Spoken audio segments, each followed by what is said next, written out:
नमस्कार, मैं इरशाद अली और आप देख रहे हैं यूपी 76 न्यूज, खबर हमारी दुनिया तक। यूपी 76 न्यूज प्राइम टाइम में आपका स्वागत है। तो हम हाजिर हैं आपके समक्ष लेकर जनपद की कुछ बड़ी खबरें।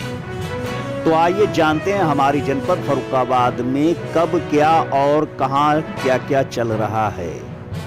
तो हमारे प्रोग्राम प्राइम टाइम में पहली खबर है। सबसे पहले हम आपको बताते हैं कि हमारी सरकार ने मामलों को तत्काल निपटाने हेतु तहसील दिवस, थाना दिवस, समाधान दिवस आदि जैसे प्रोग्राम बनाए ताकि फरियादियों की समस्याओं का तुरंत निस्तारण किया जा सके। तो अब हम आपको बताते हैं और लेकर चलते हैं मुद्दे पर। दरअसल बीते समाधान दिवस पर मोहल्ला बंगशपुरा कोना के निवासियों ने कब्रिस्तान की भूमि पर अवैध कब्जा कर रास्ता बनाने का आरोप लगाया था, जिस पर मौके पर मौजूद लेखपाल को तुरंत कब्रिस्तान की भूमि को नापकर जांच पड़ताल का आदेश दिया गया। परंतु लेखपाल राजवीर सिंह महोदय को मौके पर पहुंचते 6 दिन लग गए और जब पहुंचे तब वह जिन लोगों के कब्रिस्तान पर कब्जा किए जाने की बात कही जा रही थी उनसे काफी देर तक घुट्टी पी और उसके बाद फीता निकाल कर नापतोल चालू कर दी और ना जाने कौन सा गणित लग और समझो नाप हो गई। नाप वहां जमा लोग पूछते रहे और लेखपाल राजवीर सिंह घुट्टी अधिक होने के कारण वहां से 9-2-11 हो गए। वहां पर मौजूद सभासद हसीन भाई, बब्बन, दिलशाद सिद्दीकी, हमराज मीर, बाबूजी, छोटू, फारूक, खलील, अमरुद्दीन मुजाहिद और राजू खान आदि लोगों ने जिलाधिकारी महोदय से मिलने की बात कही और यूपी 76 न्यूज को बताया। हाँ भाई, क्या नाम है आपका? बब्बन। बब्बन, हाँ, यहाँ क्या मैटर है? यहाँ पे नाप करने आए थे लेखपाल साहब। हाँ, इन्होंने नाप सही नहीं करा। क्या हुआ? ये जो सरपना कम से कम ज़्यादा है उसे छोड़ के नहीं नाप रहे हैं। ये इधर रोड नया निकालना चाह रहे हैं। अच्छा, हाँ। लेखपाल जो आए थे वो क्या करके गए? उन्होंने कुछ नहीं करा और बोले 4-5 दिन बाद नाप होगी। 4-5 दिन बाद? अभी क्यों नहीं करी? बोले हम डीएम साहब के पास जा रहे हैं। आप बताइए दाऊद भाई, क्या मैटर है यहाँ का पूरा? मैटर ये है कि हमने समाधान दिवस में एप्लीकेशन दी थी जी। कब? 9 तारीख को दी थी। 9 तारीख से अभी तक तो कोई लेखपाल आया नहीं और जिस लेखपाल के लिए समाधान दिवस में लिख के दिया गया था उन्हें 8 दिन की छुट्टी दे दी गई। अच्छा।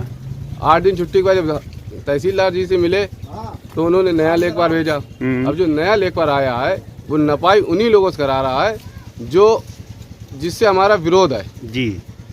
तो हमारा रोड जो है, रोड से हमारे इधर से सड़क नापना है, आप पीछे से सड़क नाप रहे हैं। अच्छा। और पूरी तरीके से हमारा ना नाप पाए ना हमें निष्पक्ष जांच मेरी हुई नहीं है। अच्छा, तो अब आप क्या करेंगे आगे के लिए? हम डीएम साहब को जो है एक प्रार्थना पत्र देंगे, उनसे भेंट करेंगे सब लोग चल के कि हमारी निष्पक्ष जांच हो। तो आइए अब सुनते हैं यूपी 76 न्यूज प्राइम टाइम की दूसरी खबर और ये खबर है बैंक कर्मचारियों की। दरअसल सरकार द्वारा बैंकों के निजीकरण को लेकर बैंक कर्मचारी हाथों में सरकार विरोधी नारों के बैनर पोस्टर लेकर और सरकार की पूरी तरह विरोध में सड़कों पर निकल आए और गगनचुंबी नारों के साथ नारेबाजी करने लगे। तदुपरांत उन्होंने यूपी 76 न्यूज को सरकार की उपलब्धि गिनवाते हुए सरकार की तारीफ करते हुए यूपी 76 न्यूज से कहा। क्या नाम है सर आपका? क्या नाम है सर आपका? केदार साह। सर क्या समस्या थी आपकी? हमारी समस्या है, भारत सरकार इस समय बैंकों का जो सरकारी बैंक है उसका निजीकरण करने जा रही है, उसके विरुद्ध हम लोग आज हड़ताल पर उतरे हैं। ये बहुत बड़ी समस्या है और ये देश की समस्या है, ये सभी की समस्या है, जनता और बैंक कर्मी की समस्या है। ये सरकार केवल पूंजीपतियों के लिए निजीकरण करने जा रही है। निजीकरण का इतिहास बहुत ही खराब रहा है। निजीकरण में सभी आम जनता जो गरीब लोग हैं उनको बैंक से सुविधा से वंचित होना पड़ेगा। इसके विरोध हम लोग आज की हड़ताल का आह्वान किए हैं। हमारे यूनाइटेड फोरम बैंक कि सभी यूनियन ने इस हड़ताल का आह्वान किया है, जो कि काला कानून की तरह है, इसको सरकार को वापस लेना पड़ेगा। सर ये पैसों को लेके क्या घोटाला हुआ है सर, क्या ये समस्या आई है आपके सामने? बहुत घोटाला होता है, निजीकरण होने पे घोटाला ही घोटाला होता है। बहुत बड़ा घोटाला नीरव मोदी चौकसी कर ले गया। भूषण स्टील पे 57,000 करोड़ रुपया बाकी है। लमसम कितना पैसा गमन हुआ है सर? कितना पैसा गमन हुआ है सर? गबन 2 लाख करोड़ का, 2 लाख करोड़ का मतलब गबन है, ये गबन है। हम मांग करते हैं इसको बिल्कुल डिफाल्टर घोषित करें, जो कि सरकार नहीं करती है। सभी डिफाल्टर का नाम घोषित करें। ये लाभप्रद संस्थाएं हैं, कोई भी व्यक्ति अपनी लाभप्रद संस्था को नहीं बेचना चाहती है और सरकार ये लाभप्रद संस्था को बेचने का उचित प्रयास कर रही है, जिसका हम लोग विरोध करते हैं। समस्या का अभी समाधान नहीं हुआ सर? अभी नहीं हुआ है और संभव है हो जाएगा। हमारे साथ सभी पूरे देश की जनता और जितने भी विपक्षी सांसद हैं और जितने प्रतिनिधि हैं, जनप्रतिनिधि, वो सभी हमारा सहयोग कर रहे हैं और सरकार वापस लेगी। सर इस चीज का अभी क्या करेंगे, क्या धरना भी करेंगे क्या लास्ट तक? आज धरना रहेगा, पूरे दिन धरना चलेगा। क्या आगे बढ़ाएंगे धरने को? धरना आगे नहीं, बस आज तक की हड़ताल है। आगे जो भी निर्देश आएगा, अनिश्चितकालीन हड़ताल का भी आएगा तो हम लोग अनिश्चितकालीन हड़ताल करेंगे। मांगे को पूरे ना किया गया तो क्या करेंगे आप? अनिश्चितकालीन हड़ताल करेंगे। तो आइए अब सुन लीजिए यूपी 76 न्यूज प्राइम टाइम की तीसरी खबर। हम आपको लेकर चलते हैं कायमगंज, जहां तंबाकू पर मंडी शुल्क लगाने को लेकर व्यापारियों ने कड़ा विरोध करते हुए बैठक आयोजित की। दरअसल एशिया की सबसे बड़ी तंबाकू की मंडी कायमगंज मानी जा रही है। व्यापारी, किसान, मजदूर इस कारोबार से बड़ी संख्या में जुड़े हैं और इसी माह की 10 तारीख को तंबाकू भी मंडी शुल्क वसूलने की व्यवस्था सुनिश्चित कर दी गई, जिससे व्यापारी भड़क गए और बैठक आयोजित की और सरकार से दो हाथ करने की रणनीति बनाई, जिसके बाद यूपी 76 न्यूज को बताया। सचिव से लड़ लेंगे, सबसे लड़ लेंगे, ये रणनीति बनाए कि हम लोग चलें लखनऊ, वहां जाके अपनी बात वहां सामने रखें कि साहब प्रदेश में हमारे अगर मंडी समिति लगती है तो जितने अधिकारी, कर्मचारी सब किस तरीके से हमारा शोषण करते हैं। आप हमारा जीएसटी, ठीक है इनके अधिकार में नहीं आता है जीएसटी को बढ़ाना, हम अपनी बात रख सकते हैं कि आप साहब 2% जीएसटी बढ़ा दो, मंडी मत लगाओ आप। हम अपनी बात उनको इस तरीके से समझाएं, प्रस्तुत करें। एक अकेले हम ही लोग नहीं, धान, चावल, गेहूं, दुनिया की चीजें हैं, दुनिया के लोग लगे हुए हैं। ऐसा नहीं है कि हम यहाँ बैठ के बंकनारा कर रहे हैं, बस बहुत सारे लोग लगे हैं इस बात पे कि मंडी समिति खत्म हो जाए, तो उसमें हमारा भी कुछ योगदान हो। हम इस पे ही विचार करते रहेंगे कि सचिव कैसे करेगा। अरे सचिव क्या होता है, क्या है सचिव? तो आइए अब चलते हैं राजेपुर, क्योंकि यूपी 76 न्यूज प्राइम टाइम की चौथी खबर वहीं से है। दरअसल राजेपुर डबरी तिराहे पर ट्रक संख्या यूपी 20 AT 6020 है और मारुति वैन जिसका नंबर यूपी 27 AA 3780 है, दोनों आपस में भिड़ गए। अब ट्रक के सामने मारुति वैन का जो होना था वही हुआ। मारुति वैन में ड्राइवर फंस गया, जिसको बड़ी मशक्कत के बाद मारुति वैन से बाहर निकाला।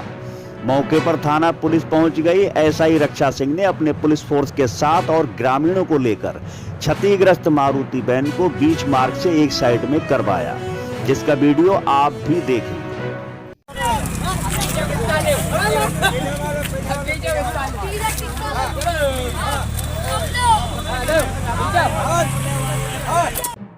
तो आइए अब सुन लीजिए यूपी 76 न्यूज प्राइम टाइम की 5वीं खबर और अंतिम खबर। और ये खबर है आबाद विकास स्थित भाजपा कार्यालय से। और भाजपा कार्यालय पर भारतीय जनता पार्टी युवा मोर्चा प्रदेश अध्यक्ष प्रांशु दत्त द्विवेदी व युवा मोर्चा जिला अध्यक्ष मयंक बुंदेला की अध्यक्षता में एक बड़ी बैठक संपन्न हुई। दरअसल ये बैठक आगामी चुनाव को ध्यान में रखकर की गई। इसी क्रम में आगामी दिनांक 24 दिसंबर 2021 को Farrukhabad Christian inter college ground में एक बड़ा युवा सम्मेलन तय होना किया गया, जिसकी आज जिला कार्यालय फर्रुखाबाद में रूपरेखा तैयार की गई। बैठक में जिम्मेदारों ने बताया कि सम्मेलन में लगभग 20,000 युवा एकत्रित होने की संभावना है, जिसको लेकर पदाधिकारियों व कार्यकर्ताओं को जिम्मेदारी सौंपी गई। तदुपरांत भारतीय जनता युवा मोर्चा प्रदेश अध्यक्ष प्रांशुदत्त द्विवेदी ने यूपी 76 न्यूज को बताया। तैयारी चल रही है। युवा मोर्चा पूरे उत्तर प्रदेश में 20 दिसंबर से शुरू करके और 3 जनवरी तक जिला युवा सम्मेलन के नाम से युवा सम्मेलन पूरे प्रदेश में आयोजित करा रहा है। उसी की तैयारी की दृष्टि से यहाँ फर्रुखाबाद का युवा सम्मेलन वो 24 दिसंबर को होना है। उसी की तैयारी के संबंध की बैठक थी। अभी तक संभावना माननीय प्रदेश अध्यक्ष श्री स्वतंत्र देव सिंह जी के मुख्य अतिथि के रूप में फर्रुखाबाद में आने की है और तैयारी के हिसाब से लगता है कार्यक्रम बहुत जोरदार होगा, शानदार होगा। मुख्यमंत्री भी 26 तारीख को आ रहे हैं, सूचना मिली 26 को नहीं 29। क्या थीम क्या है युवा सम्मेलनों की? चुनाव से पहले युवाओं को क्या किस तरह से आकर्षित कर रहे हैं? देखिए, जिस प्रकार से मोदी जी योगी जी काम करते हैं, नौजवानों में जबरदस्त आकर्षण है भाजपा की तरफ। पुरानी सरकारें थी, नौकरी मिलती थी तो केवल एक जाति के लोगों को मिलती थी और केवल 1-2 जनपद के लोगों को मिलती थी और वो भी पैसा देकर मिलती थी। इस सरकार ने पारदर्शी तरीके से नौकरी दी है, लगभग 4.5 लाख नौकरी दी है, किसी को पैसा नहीं देना पड़ा है और जो भी योग्य है उसको नौकरी दी। उसके अलावा प्रधानमंत्री जी की मुद्रा लोन योजना हो, स्टार्टअप योजना हो, तमाम सारी ऐसी योजनाएं हैं जो नौजवान आकर्षित है। उन्होंने देखा कि पारदर्शी तरीके से नौकरियां प्रदेश में मिली हैं, गुंडाराज मुक्त हुआ है, तो वही सब बातों को लेकर नौजवानों को विपक्ष तो बराबर कह रहा है कि बेरोजगारी की समस्या पैदा हुई, नौकरियां मिली नहीं है, पेपर आउट होते रहे। हमारी सरकार ने अगर पेपर आउट किसी ने किया है उस पर कठोर कार्रवाई की है। ये जो प्रशासनिक तंत्र है बहुत लंबे समय पुराना तंत्र है, इसको ठीक करने में समय लगेगा। हमने कहीं भी लीपापोती नहीं करी, अगर गलती हुई उसको स्वीकार किया और कठोर कार्रवाई करके जेल भेजने का काम किया। चुनावी माहौल क्या है? कल जो बातचीत हुई है गठबंधन की, उसको लेकर के कुछ बदलाव आया है, कुछ चुनौती बढ़ी है? नहीं, हम लोग पूर्ण आश्वस्त हैं। 300 पार के साथ सीटें पूर्ण बहुमत की सरकार बनाएंगे और जो आम गरीब है, गांव गरीब है, जो उसको राशन मिला है, जो पुराने समय में घोटाला होता था, राशन ब्लैक होता था, आज डिजिटल अंगूठे से राशन मिलता है, तेल भी मिलने लगा है, किसान सम्मान निधि मिली है, कोरोना में सहायता मिली है। हर व्यक्ति और जो हिंदुत्व के नाते चाहे अयोध्या हो चाहे काशी हो, इन सब जगहों का जो इतना सुंदरीकरण और इतनी अच्छी व्यवस्था करके सरकार ने दी है, तो हर आदमी आकर्षित है। विपक्ष एकजुट हो रहा है, अखिलेश यादव के नेतृत्व में बड़ी बड़ी रैलियां हो रही हैं उनकी, उससे चुनौतियां बड़ी नहीं आपकी पार्टी के लिए? देखिए, चुनाव हर चुनाव एक चुनौती होता है और चुनौती को स्वीकार भी किया जाता है, लेकिन जिस प्रकार आम जनता का, भले लोगों का, सबका हमारे प्रति समर्थन है, हम पूर्ण विश्वास में हैं कि 300 से पार हमारी सीटें। Thank you. तो यूपी 76 न्यूज प्राइम टाइम में आज बस इतना ही। कल फिर हाजिर होंगे नई खबरों के साथ आपके समक्ष। और मैं एक बार फिर आपसे कहना चाहूँगा, यदि आपने हमारे चैनल को सब्सक्राइब नहीं किया है तो चैनल को सब्सक्राइब जरूर करें, इस खबर को लाइक करें, शेयर करें, कमेंट करें और देखते रहें यूपी 76 न्यूज, क्योंकि हम फिर लौटेंगे किसी और खबर के साथ। तब तक के लिए मैं आपका दोस्त इरशाद अली। जय हिंद।